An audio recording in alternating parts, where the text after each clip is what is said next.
Hello and welcome to the Antiquarian Outlook for week 11 of 2025 starting March 10th. I'm Spencer W. Stuart, Collections Advisor, author of Contemporary Issues in Rare Books and Manuscript Collecting, and host of the monthly webinar Collecting Insights. For more details on my services, publications, and programs, follow the links below. The Antiquarian Outlook is totally independent. Its producers do not hold inventory, nor do they represent any consignments or acquisitions mentioned. Links to auctions and news items can also be found below in the descriptions, but for now, let's get into last week's results. Monday, Vermot and Associates had ancient and modern books, illustrated books, manuscripts, and vintage paper. They offered 359 items, of which 167 sold, making for a 46.5% sell-through rate. Total sales were roughly 60,000 euros, of a potential 85,000 to 113,000 euros. The highest price realized was Lot 315, a bound collection of La Vie Parisienne between 1882 through to 1930. Estimates started at 600 to 800 euros, realizing 5,376 euros. A past lot of note was Lot 222, a bound copy of Jacques Perret's Bain de Part, published in 1951. Estimates started for this lot at 3,000 to 4,000 euros. Lot 49 exceeded expectations, a colportage published in 1615. Estimates started at 500 to 600 euros, realizing 2,560 euros. Wednesday the 12th, University Archives had rare autographs, manuscripts, and books. There were 548 lots offered, of which 528 sold, making for a 96.3% sell-through rate. Highest price realized was for Lot 75, a partially printed document signed by Abraham Lincoln in 1861, estimates set at 7,000 to 9,000 US dollars, realizing 19,000 US dollars. A past lot of note was 509, a collection of unpublished family photos and telegraphs connected to Albert Einstein from around 1947.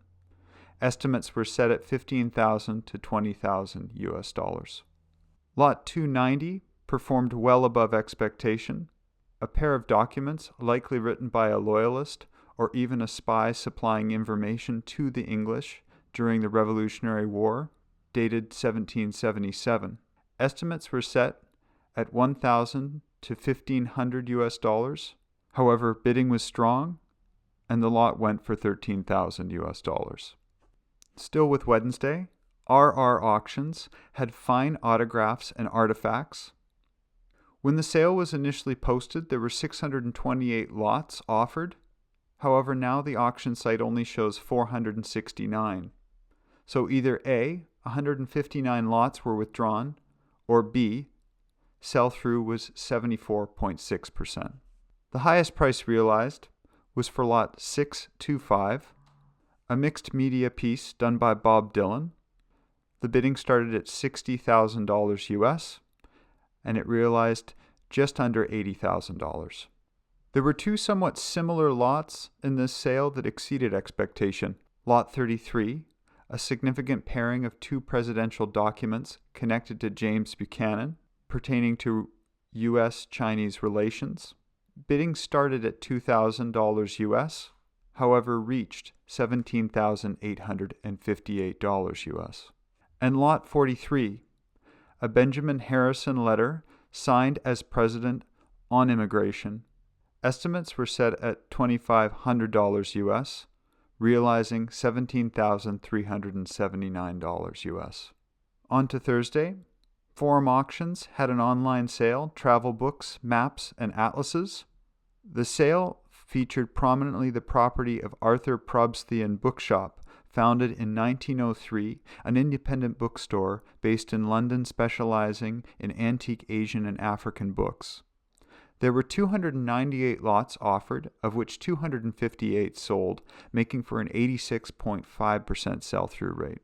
Highest price was realized by lot 56, Aitken's A Journey Up the Mississippi River. Estimate started at £600 to £800, realizing £8,500. A past lot of note was 130, Les Anciens Costumes de l'Empire Ottoman, published in 1863, estimate set at £3,000 to £4,000, as well as lot 165, Picturesque Views of the Orient, published between 1839 and 1840.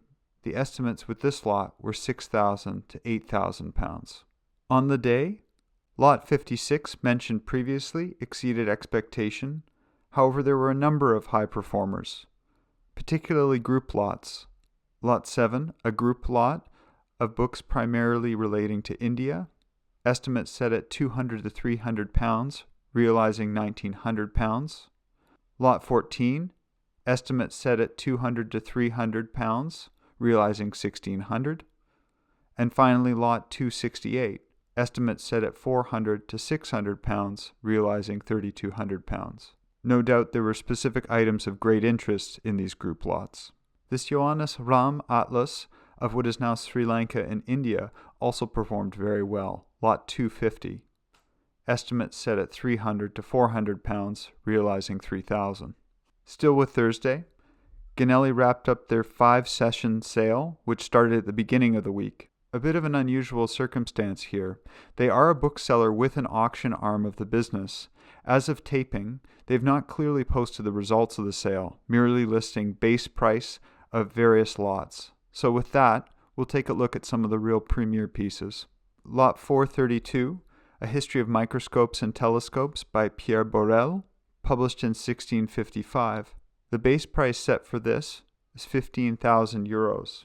It's interesting to note that at public auction, the last 2 appearances of this item of similar quality and condition were in 2018 through Forum, in which the estimates were set at €500 to €1,000, realizing €868, and then in 2016 through Christie's, where estimates were set at £15,000 to £25,000. However, the lot was passed.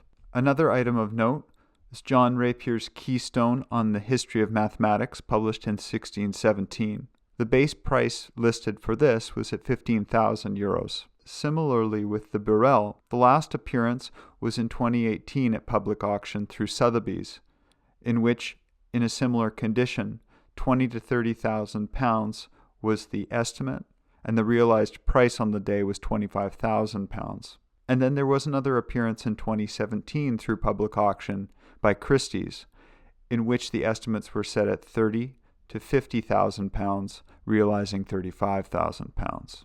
Coming into next week, these are a few auctions that we have our eye on. Monday, March 17th, Ader is having Fine Art Books, Africa and Collections. Tuesday, March 18th, Freeman's Hindman is having the Collected Library. Wednesday, March 19th, Grant Zahajko Auctions is having books, signed and first editions, rocket mail, and historical items. Thursday's busy, with Bonhams having books and manuscripts, Swann Galleries having printed and manuscript African Americana, Artcurial having the Library of Jean Bourdelle Part 2, and Kessenbaum & Company having auction of fine Judaica. And finally, Friday, March 21st, Marc van de Velde will be having a 2-day auction. In the news, the Free Library of Philadelphia will be having an exhibition, Kurt Vonnegut as a visual artist, at the Drexel University's Paul Peck Center Gallery. A fair of note that's coming up is the Edinburgh Book Fair, starting March 28th and ending the 29th. An appointment of note, the book collector has now announced their new editor, David Pearson, who replaces James Fleming, who recently passed away. He started his career in Durham and went on to the British Library, the National Art Library at the V&A, the Wellcome Collection, and the Senate House. He retired in 2017 as Director of Culture, Heritage, and Libraries at the City of London Corporation. As a past president of the Bibliographical Society, he has written several books on book history with a particular interest in the aspects of the book as an owned and designed object. Collection placements of note: The Getty has just acquired the archives of Raymond Pettibon. The reference collection will house paint tubes and ink jars related to his materials and techniques, while the bulk of the archive will be housed at the Getty Research Institute. The archive includes handwritten notes, zine mock-up pages, original screen prints and lino cuts, screen-printed skateboard decks, concert flyers, printed ephemera for exhibitions, events, among many other items. And finally, the Philadelphia Folklore Project archives are now being housed at the Temple University Library. Founded in 1987 and comprising of 75,000 folklore objects, artifacts, artwork, and other material, the Philadelphia Folklore Project has promoted, documented, and supported Philadelphia area folk arts, traditions, and cultures for more than 3 decades. Well, that's been the week from here. What did you think of last week's results? Anything surprise you? Anything that you had your eye on? Please make sure to make some comments below and let's keep the conversation going. For more details on my services, publications, and programs, follow the links below. If you want to stay in touch, be sure to subscribe to the channel and turn on your notifications. Thank you very much for tuning in. All for now. See you next week.